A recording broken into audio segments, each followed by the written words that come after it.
close? First of all, thank you. But nah, I didn't even know like that was the assist record. And then one of the staff was like, "You need one more." But like I was already walking out the huddle, so I really didn't know what he was saying. But then once I got close to it, I think I got 15.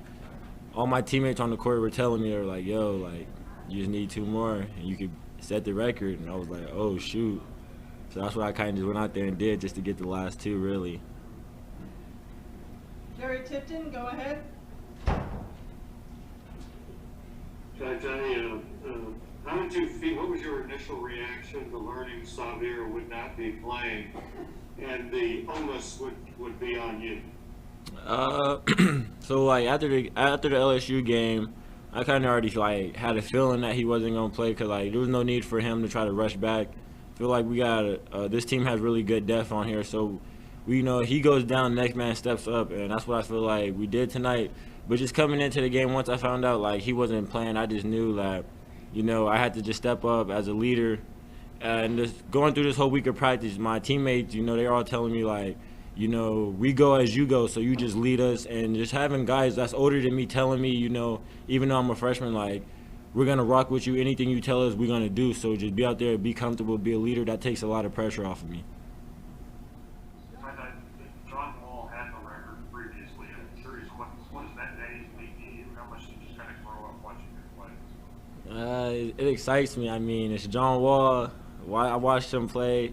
I watched a bunch of his highlights at Kentucky. Watched him in the NBA a lot. So, just for me to go out there and break the record, which is exciting to me because a lot of other great point guards came here as well. So, I mean, I could be the one who said, I went to Kentucky, I set the record, and, hopefully it gets, set for a minute. Hopefully nobody breaks it. But to the next person who does break it, congrats to them. For this team, kind of knowing what your role is going to be and what it has been, could you have imagined a game in which you had 17 assists?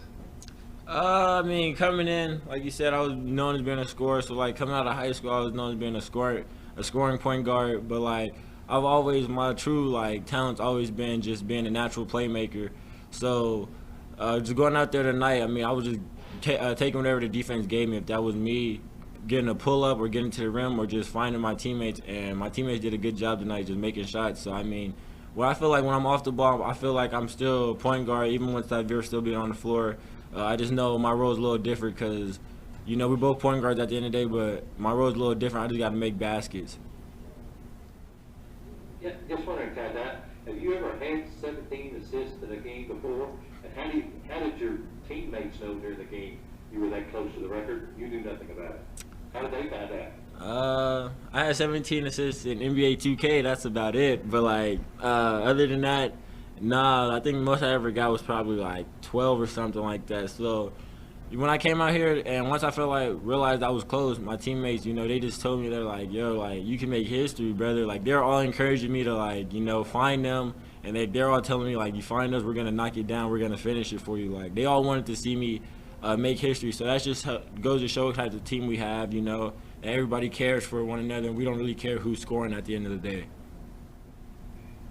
I think Xavier had a game with 14 assists earlier this season.